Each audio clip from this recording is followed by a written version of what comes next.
The Silent House in Poland. In a remote corner of southern Poland, nestled among rolling hills and dense forests, lies a small, quiet village. It's the kind of place where everyone knows each other, where traditions are old, and where secrets are kept locked away. But one secret, one chilling mystery, has haunted this community for years. It's the story of a family of 4 who vanished from their home one night, without a trace, leaving behind a house frozen in time. A house now known only as the Silent House. It was the first week of March. The air still carried the bite of a long, harsh winter. The Kowalski family, Marek, his wife Anya, and their 2 young children, Zofia and Kacper, were well-liked, if a little reserved. They lived a simple, unremarkable life, the kind you find in countless villages across the country. Marek worked at a local lumber mill. Anya was a homemaker, known for her beautiful garden, and the children's laughter often echoed through their small yard. They were ordinary in every way until the day they weren't there anymore. The alarm was first raised by a neighbor, an elderly woman named Mrs. Petrova. She hadn't seen Anya tending her garden for 2 days, which was unusual. The family car, a worn-out sedan, was still parked in the driveway. The lights in the house remained off, even as dusk settled. A gnawing unease prompted her to call the local police. She later told reporters, it was the quiet. Their house was never this quiet. Even when they were inside, you could feel life, but that day, it felt empty, hollow. When the police arrived, they found the front door unlocked. Cautiously, they stepped inside, their flashlights cutting through the gloom. What they discovered was not a crime scene, but a scene of life abruptly paused. In the dining room, the table was set for dinner. Plates of food, now cold and untouched, sat waiting. A half-empty glass of red wine was next to Marek's plate, and a single slender candle in the center of the table had burned down to a stub, its wax pooled on the tablecloth. It was as if the family had just sat down to eat, only to be called away in an instant. The initial search of the house revealed nothing out of the ordinary, which was precisely what made it so extraordinarily strange. There were no signs of a struggle, no overturned furniture, no broken glass. The windows were all locked from the inside. Outside, a light dusting of snow from the previous night remained pristine, unmarked by any footprints leading to or from the house. Even the family's dog, a friendly golden retriever named Burek, was found in the backyard, pacing nervously by the back door. He was hungry and thirsty, but completely unharmed, waiting for a family that would never return. The first 48 hours are critical in any missing persons case. The local police, joined by regional investigators, launched a massive search operation. They combed the dense, ancient forests that surrounded the village, their dogs sniffing through the undergrowth. They dragged the nearby lake, its dark waters offering up no secrets. They questioned every neighbor, every friend, every co-worker, but every lead was a dead end. No one had seen anything unusual. No one had heard any strange noises. The Kowalski family had simply evaporated. As investigators delved deeper into the family's life, the mystery only intensified. They were looking for a motive, a reason for someone to harm them or for them to flee. But they found none. The Kowalskis had no known enemies. Their finances were stable, with no significant debts. They weren't involved in any disputes. They were, by all accounts, a perfectly normal family. But inside the house, a perplexing clue emerged. All 4 of the family's mobile phones were found charging on a kitchen counter. But when forensic experts analyzed them, they discovered that every single photo, every video, every personal memory had been systematically deleted.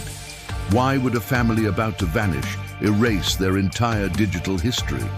It was a deliberate act, a conscious wiping of their own existence.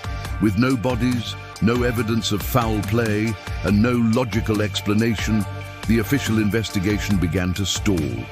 The vacuum of facts was soon filled by a whirlwind of rumor and speculation. The village, once a place of quiet contentment, became a hotbed of whispered theories. Some locals spoke of a secretive religious group that had recently been active in the area, suggesting the Kowalskis had become entangled in a cult and were taken away. Others pointed to the family's distant relatives, hinting at an old, unresolved inheritance dispute that had turned sinister. But the most pervasive, the most chilling, were the stories about the house itself. Tales of strange lights seen hovering over the roof on the night the family disappeared began to circulate. Elder residents recalled old folklore, legends of the forest spirits that would sometimes claim the unwary. The silent house was no longer just the Kowalski home. It was becoming a place of local legend, a cursed spot that people, especially children, were warned to avoid after dark. The case officially went cold within a year. The files relegated to a dusty shelf, but the story lived on, etched into the collective memory of the community. Years passed. The house stood exactly as it was left, a silent monument to the family that had vanished. The garden Ania had tended so lovingly became overgrown with weeds. The paint on the walls began to peel. Dust settled like a shroud over the furniture, over the toys left scattered in the children's rooms. It became a destination for the curious, for those drawn to the macabre. Urban explorers, armed with cameras and a taste for the unsettling, began to break in, documenting the eerie time capsule within. It was one of these groups that made the final, terrifying discovery. While filming inside the house late one night, they noticed something on the wall of the children's bedroom. Hidden behind a faded poster of a cartoon character, they found a phrase, crudely carved into the plaster. The letters were jagged, as if scraped with a nail or a stone. It read, in Polish, "Jesteśmy tu nadal." We are still here. This discovery sent a new wave of fear through the region and briefly reignited media interest. Who carved it? Was it a message from the family, a desperate cry from an unseen dimension, or was it a cruel prank played by a trespasser? Like every other piece of this puzzle, it raised more questions than answers. Police re-examined the house but could not determine when the carving was made or by whom. The trail was, once again, cold. To this day, the fate of the Kowalski family remains one of Poland's most haunting unsolved mysteries. Not a single trace of them has ever been found. No remains have been discovered. No credible sightings have been confirmed. It's a story without an ending, a void of information that allows the darkest possibilities to flourish. Was it a meticulously planned abduction by an unknown enemy?